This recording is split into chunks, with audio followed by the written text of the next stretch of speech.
विदेशी सैलानियों की संख्या में भारत रिकॉर्ड बना रहा है। साल 2023 में भारत में 1.92 करोड़ विदेशी पर्यटक आए। दुनिया भर में भारत की सकारात्मक छवि और बढ़ता रुतबा विदेशी पर्यटकों को लाने में मदद कर रहा। यह साल 1970 की बात है। 27 सितंबर को वर्ल्ड टूरिज्म ऑर्गेनाइजेशन UNWTO नामक संगठन की स्थापना की गई थी। इसके 10 साल बाद 1980 में वर्ल्ड टूरिज्म डे, विश्व पर्यटन दिवस मनाने का फैसला लिया गया था। संगठन ने अपनी स्थापना वाले दिन यानी 27 सितंबर को यह दिवस मनाने की शुरुआत की और तभी से पूरी दुनिया में इसे मनाया जाता है। साल 2024 की वर्ल्ड टूरिज्म डे की थीम है टूरिज्म एंड पीस यानी पर्यटन और शांति। भारत में भी पर्यटन की अपार संभावनाएं हैं। अब इनको बढ़ावा देने के लिए कई तरह के उपाय किए जा रहे हैं। इनमें रामायण सर्किट से लेकर देसी सामानों की ब्रांडिंग तक शामिल है। दुनिया भर में भारत की सकारात्मक छवि और बढ़ता रुतबा विदेशी पर्यटकों को लाने में मदद कर रहा। यही वजह है कि भारत विदेशी पर्यटकों की संख्या में रिकॉर्ड बना रहा है। साल 2023 में 1,92,00,000 विदेशी पर्यटक आए।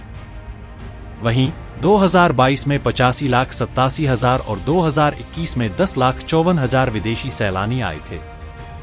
आइए जान लेते हैं कि देश में विदेश पर्यटकों को बढ़ावा देने के लिए क्या क्या कदम उठाए गए हैं। वास्तव में वर्ल्ड टूरिज्म डे के जरिए पर्यटन के प्रति लोगों को जागरूक किया जाता है और इसमें अपनी भागीदारी के लिए प्रेरित किया जाता है। दुनिया भर में पर्यटन अब एक उद्योग के रूप में स्थापित हो रहा है और यह रोजगार का भी बड़ा साधन है। इससे लोगों को आर्थिक मदद मिलती है।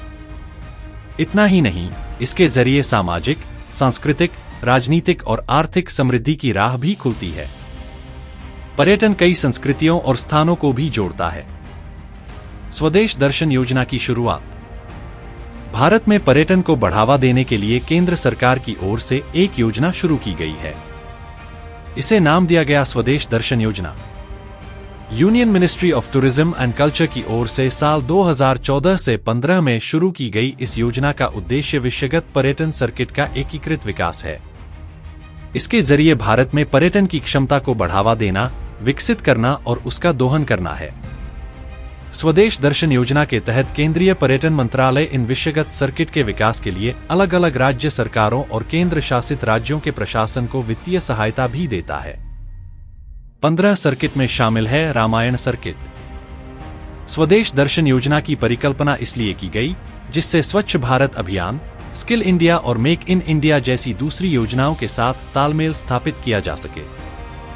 इस योजना के तहत 15 विश्वगत सर्किट की पहचान की गई थी जिससे इनका विकास किया जा सके। इनमें पूर्वोत्तर भारत सर्किट, हिमालय सर्किट, तटीय सर्किट, बौद्ध सर्किट, कृष्णा सर्किट, रेगिस्तान सर्किट, इको सर्किट, जनजातीय सर्किट, वनजीवन सर्किट, ग्रामीण सर्किट, आध्यात्मिक सर्किट, धरोहर circuit, Jain circuit, Mahatma Gandhi circuit के साथ ही रामायण सर्किट शामिल है। रामायण सर्किट में शामिल हैं ये स्थल। रामायण सर्किट में देश भर के उन स्थलों को चुना गया है जहां जहां भगवान राम गए थे।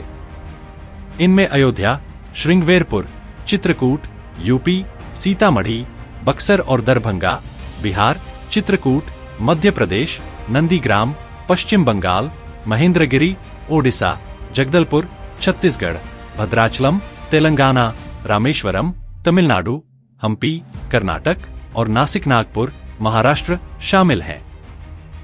सर्किट में शामिल इन स्थलों के विकास का उद्देश्य धार्मिक पर्यटन को बढ़ावा देने के साथ ही विदेशी पर्यटकों को आकर्षित करना है। विदेशी जैसे हैं ये देशी ब्रांड्स। इसके अलावा पर्यटन मंत्रालय की स्वदेश दर्शन योजना का उद्देश्य है भारत को एक विश्वस्तरीय ब्रांड और विश्वस्तरीय पर्यटन स्थल के रूप में बढ़ावा देना। इसके जरिए अनोखे उत्पादों के विस्तृत दायरे को पूरी तरह से स्वायत्तता देना भी शामिल है। इसमें कई ऐसे उत्पाद शामिल हैं जो हैं तो देशी पर उन्हें विदेशी माना जाता है। इन्हीं ब्रांड्स में से एक है मोंटे कार्लो। स्वेटर और जैकेट के इस ब्रांड की शुरुआत लुधियाना में ओसवाल वूलन मिल्स से साल 1949 में हुई थी। साल 1984 में मोंटे कार्लो ब्रांड को लॉन्च किया गया। कभी अहमदाबाद की अरविंद मिल्स स्वदेशी आंदोलन का हिस्सा थी और आज देश को पहला स्वदेशी जीन्स ब्रांड फ्लाइंग मशीन की जनक के रूप में जानी जाती है। साल 1980 में फ्लाइंग मशीन को तब लॉन्च किया गया था जब देश में ज्यादातर विदेशी जीन्स का बोलबाला था। रेस्टोरेंट चेन सरवाना भवन, old monk, loom solar, Elon Soli, Peter England, Lakme, royal Enfield, Larsen and Toubro ऐसे ही ब्रांड्स में शामिल हैं जिन्हें आमतौर पर विदेशी माना जाता है। इनकी धमक कई देशों तक है और सरकार ऐसे तमाम ब्रांड्स को बढ़ावा दे ही रही है। पीएम मोदी ने अमेरिकी यात्रा के दौरान बाइडेन को महाराष्ट्र में बनी चांदी की ट्रेन और कश्मीर की पश्मीना शॉल भेंट की। पीएम मोदी की विदेश यात्रा में अक्सर देखने को मिलता है जब वो वर्ल्ड लीडर्स के लिए देश में बनी चीजें लेकर जाते हैं और उन्हें तोहफे में देते हैं। पीएम मोदी की हालिया अमेरिकी यात्रा में यही देखने को मिला। पीएम मोदी ने राष्ट्रपति बाइडेन को antique silver hand engraved train model भेंट किया। इसे महाराष्ट्र के कारीगरों ने बनाया है। यह मॉडल 92.5% सिल्वर से बना है। यह भारत की खूबी और इतिहास को दिखाता है। सांस्कृतिक रूप से जम्मू कश्मीर की फेमस पश्मीना शॉल भी भेंट की गई है।